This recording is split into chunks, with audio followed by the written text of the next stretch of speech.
Bonjour et bienvenue sur le référentiel Éduquer à une citoyenneté éthique à l'ère du numérique qui est développé par le récit local du Centre de services scolaires des découvreurs. En arrivant sur la page d'accueil, vous allez retrouver tout d'abord les intentions derrière ce référentiel et vous allez retrouver trois destinataires du référentiel, donc soit les gestionnaires scolaires, les enseignants et également une section parents. Alors, quand on veut accéder à la section gestionnaire, on a tout simplement à cliquer sur la tuile et il en est de même pour les enseignants et les parents. Quand on veut connaître le contenu des différentes sections, on a un menu qui peut se dévoiler ici et qui nous permet également de bien naviguer à l'intérieur des différentes sections sans passer par la tuile. On peut cliquer sur la section formation continue et à ce moment-là, on va se retrouver dans la même section. C'est pareil pour la section enseignants et la section parents. Donc, évidemment, c'est des menus différents en fonction du destinataire. On clique maintenant sur la tuile gestionnaire scolaire et on retrouve les différentes sections qui s'adressent aux gestionnaires scolaires. Donc, tout d'abord, les fondements qui viennent vraiment rechercher les fondements de l'éducation à une citoyenneté éthique à l'ère du numérique. On reprend des éléments qui étaient présents dans le parcours de formation qui a été préalablement développé. Ensuite, on a la section formation continue qui, on va pouvoir retrouver un lien directement vers le parcours de formation, mais on y répertorie également des auto-formations, des lectures pertinentes en lien avec le thème, des balados, des outils d'évaluation et la section accompagnement, donc pour continuer à poursuivre notre formation en lien avec le thème. La section leadership pédago-numérique qui s'adresse à la fois aux enseignants, aux gestionnaires scolaires, à tous les intervenants dans le domaine de l'éducation, puisque tous peuvent exercer leur leadership pédago-numérique. Donc, on a une section spécialement pour les gestionnaires scolaires, on a une section pour les leaders pédago-numériques des écoles, une section pour le projet éducatif où on retrouve différentes pistes d'action pour en faire une priorité dans notre milieu et une section pour le comité pédago-numérique. On a le projet éducatif et le plan d'action qu'on retrouve également dans la section leadership pédago-numérique. Comment co-construire un code d'éthique avec les élèves. Ici, une section concrète là, qui contient des activités pédagogiques, des données et des auto-formations en lien avec les différents enjeux de la citoyenneté à l'ère du numérique. On a une section dispositions légales pour s'informer de ce qui est permis, ce qui est interdit, ce qui est illégal. Donc, cette section-là va vous documenter sur le thème et on a un lien direct là, vers la section parents.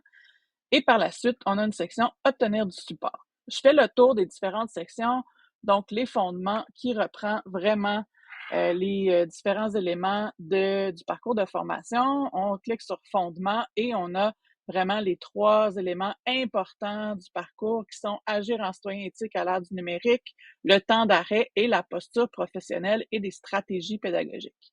Pour revenir en arrière, évidemment, c'est important de naviguer avec les flèches de navigation. Maintenant, on est dans la formation continue. Un lien direct vers le parcours de formation. On a d'autres auto-formations ici. Donc, on a un lien vers d'autres formations pertinentes, autant de Cadre 21, de la TELUC, de Campus Réussi, et on a même Éducation Québec ici. On revient encore une fois en arrière et on a dans la section ici des lectures pertinentes en lien avec le thème. Donc, c'est un site qui est en continuelle évolution. Donc, on a, par exemple, le Conseil supérieur de l'éducation, des lectures de revues, la revue Apprendre et enseigner aujourd'hui. Donc, on va toujours venir placer les lectures en lien avec le thème dans cette section. Donc, c'est un Google Slide là, qui contient un lien vers les lectures. Il sera toujours mis à jour en fonction de ce qui se retrouve là, dans les médias sociaux. Ensuite, on a la section balado. Donc, on a un lien vers le balado, les temps modernes, qui permettent vraiment de prendre un temps d'arrêt précieux pour réfléchir aux enjeux de la citoyenneté éthique à l'ère du numérique. Donc, on a la saison 1 ici et la saison 2 un peu plus bas. On revient en arrière à l'aide des flèches de navigation, il ne faut pas oublier. Et on a des outils d'auto-évaluation qui peuvent être très pertinents. Donc ici, c'est en lien avec la compétence numérique, autant pour Donc, cet outil d'auto-évaluation-là peut être pour les élèves du primaire, les élèves du secondaire, les enseignants, grand public, etc. On vient faire un portrait de notre compétence numérique et on a également la boussole numérique Numéduca qui permet là, de faire un portrait de nos usages pédagogiques du numérique autant au préscolaire, primaire et secondaire. Donc, c'était la section formation continue. Je reviens à nouveau en arrière et on a la section leadership pédago-numérique. Donc ici, là, on vient vraiment mettre l'emphase sur le leadership pédago-numérique. C'est l'affaire de tous, donc autant les directions. On peut exercer notre leadership dans le comité pédago-numérique, les leaders pédago-numériques, les conseillers ici ont un rôle à jouer, les élèves, les parents, les enseignants et les services éducatifs et les TI. Donc, la section particulière pour les gestionnaires scolaires, ici, on retrouve de nombreux outils pour exercer le leadership pédago-numérique au sein de l'école. Donc, par exemple, on a ici, donc, par rapport à la vision, donc, porter une vision, on a différents outils des leviers sur lesquels on peut s'appuyer. Ensuite, on a la section posture. Donc, quelle posture un gestionnaire scolaire doit adopter? Donc, une posture pédago-numérique et une posture d'apprenant. On a des vidéos qui traitent de ça. Ensuite, les objectifs. Donc, quel objectif on peut se fixer? Ensuite, on revient et on a ici des pistes d'action, là, que c'est vraiment, on va dans le concret. Donc, des pistes d'action, des recommandations qu'on peut placer dans notre projet éducatif ou dans notre plan d'action numérique plutôt de notre école. Donc, on est venu ressortir ici des pistes d'action là, qui peuvent vraiment être utilisées telles quelles ou évidemment adaptées à leur milieu. Et finalement, les indicateurs. Nous n'avons pas encore développé cette section-là, mais ça ne sera tardé. Ensuite, vous avez porté une vision, on a une lecture éduquée au numérique, le rôle du leadership pédagogique. On a adopté une posture, etc. Donc, plusieurs outils ici pour les gestionnaires scolaires pour leur permettre d'exercer leur leadership. On parle ensuite des leaders pédago-numériques ici des écoles. Donc, on va entrer dans la section, on vient définir le rôle des leaders pédago-numériques dans les écoles, donc le profil des leaders. Et finalement, le rôle que devrait avoir le comité pédago-numérique dans les écoles, qu'on appelle aussi le comité éthique. Et finalement, quand on vient dans la section projet éducatif et plan d'action numérique de l'école, donc on ne parle pas ici du plan d'action numérique du ministère de l'Éducation, mais bien d'une école. Il y a plusieurs choses là, qu'on peut lire ici, dont les pistes d'action là, qui peuvent vraiment être intéressantes à considérer pour en faire une priorité dans notre milieu. Et on a également des modèles de plans d'action, de projets éducatifs qui peuvent être téléchargés, ainsi que des lectures pertinentes en lien avec le projet éducatif pour mettre la citoyenneté à l'ère du numérique une priorité dans notre milieu. Alors, c'est ce qui fait le tour de la section leadership pédago-numérique. Ensuite, on a le projet éducatif et plan d'action. Là, c'est tout simplement le même lien qui était présent dans la section leadership pédago-numérique. On se dirige maintenant dans co-construire un code d'éthique avec les élèves, en fait. Donc, on a une vidéo qui explique 5 conseils pour co-construire un code d'éthique avec les élèves pour leur permettre d'accroître leur autonomie, évidemment, avec le numérique.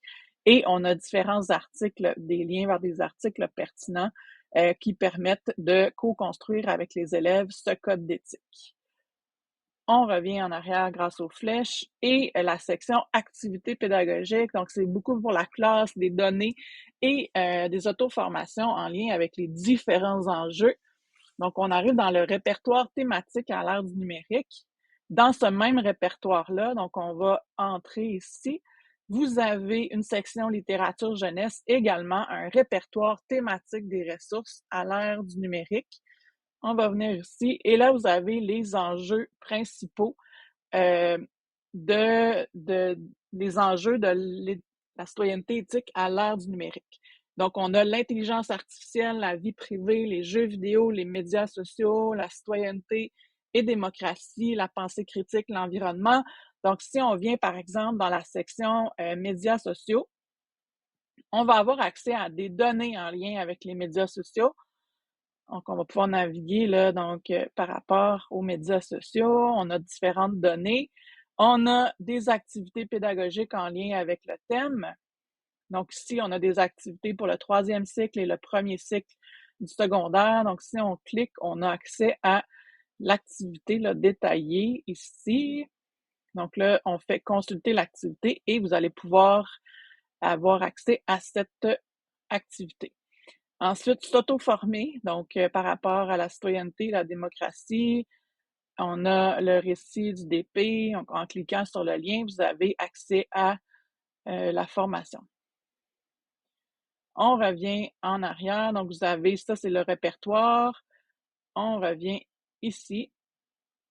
Et après, vous avez un regroupement, en fait, de littérature jeunesse. Donc, vous avez des livres qui traitent de différents enjeux de la citoyenneté éthique à l'ère du numérique. Donc, on en a pour le préscolaire, 3 à 6 ans. Vous en avez pour le 1er cycle, 2e cycle, 3e cycle, et vous en avez pour une section pour les parents également.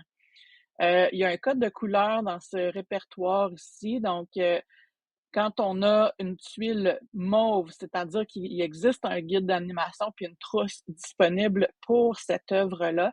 Quand on parle d'une tuile verte, c'est-à-dire que c'est un texte littéraire, et quand on regarde une tuile bleue, c'est que c'est un texte courant. Donc, voilà la section. Ça vaut vraiment la peine là, de venir naviguer à l'intérieur de ce répertoire-ci et aussi du répertoire de littérature jeunesse. On revient en arrière et finalement, il nous reste deux sections à visiter, les dispositions légales. Donc ici, on parle de la loi, des interdits, donc qu'est-ce qui est interdit en lien avec le numérique et qu'est-ce qui est criminel. Et on a vraiment les dispositions légales, une présentation ici là, qui vous permet de voir vraiment les articles de loi en lien avec les différents éléments ici qu'on voit. Donc, ensuite, on revient en arrière et là, vous avez un lien ici vers la section parents que je vous présente plus loin et vous avez la section obtenir du support. On revient à l'accueil. Et la section enseignants là, est relativement pareille, avec des outils plus concrets pour les enseignants. Et finalement, la section parents, vous allez avoir la même chose, donc les fondements, on leur explique vraiment quels sont les fondements de l'éducation à une citoyenneté éthique à l'ère du numérique. On a une section accompagner son enfant qui est vraiment particulière aux parents. Donc, on a accompagné son enfant, le lien n'est pas bon. On va venir ici, donc on va définir par exemple les règles de vie. Donc, accompagner votre enfant, définir des règles de vie, 3 étapes pour rédiger un contrat parent-enfant. On a une vidéo aussi à écouter qui peut être très intéressante pour les parents. Vous avez des outils et des ressources à l'intention des parents ici. Donc, on a les contrôles parentaux. C'est tous des documents qui s'adressent aux parents. Donc, on a des liens vers les différents réseaux sociaux avec plus d'informations, dont, entre autres, ici, les petits guides techno des réseaux sociaux. On a, par exemple, quand on parle de Snapchat, on a le Family Center duquel on parle, TikTok, la connexion famille, Instagram. On a également des liens vers l'émission en ligne de Télé-Québec.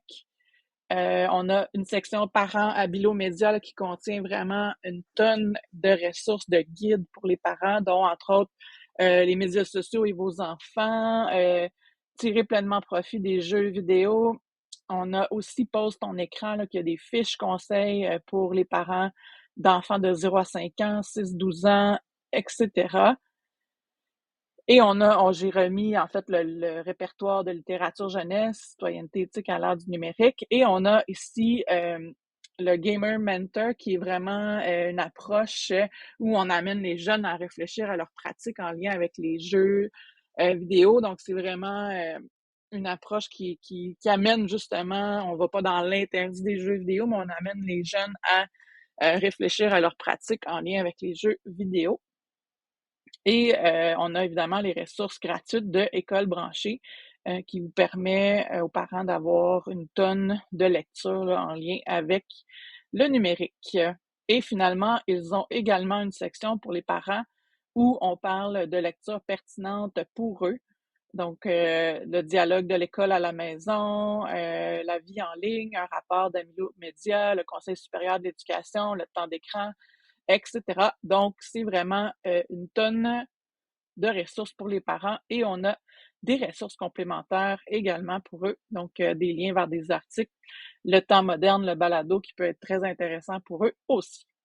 Alors, on revient à la page d'accueil. J'ai fait le tour des sections principales du site, du référentiel. Donc, quand on vient là dans enseignants ici, on va retrouver les différentes sections. Parents, vous allez avoir les différentes sections également.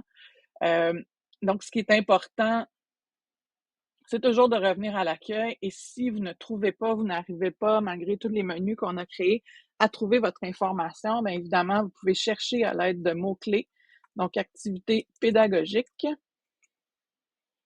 Et là, en fait, vous allez avoir accès à toutes les sections du site qui traitent d'activités pédagogiques. Donc, le projet éducatif, on parle d'activités pédagogiques, activités données et auto-formation nous amène directement dans la section qui est concernée par le sujet. Ensuite, si on ne trouve pas, elle est où la section sur la loi criminelle? Donc, on est automatiquement ramené aux dispositions légales. Donc, c'est ici qu'on va avoir de l'information en lien avec la loi, le criminel, l'interdit, etc. Donc, on peut se retrouver là, facilement à l'aide de la loupe. Ici, on a un petit lexique sur les principaux termes utilisés en lien avec la citoyenneté à l'ère du numérique et on a la section crédit là, qui donne crédit effectivement aux personnes avec qui nous avons travaillé pour développer autant le parcours de formation que le référentiel. Donc, c'est important de donner crédit à ces personnes.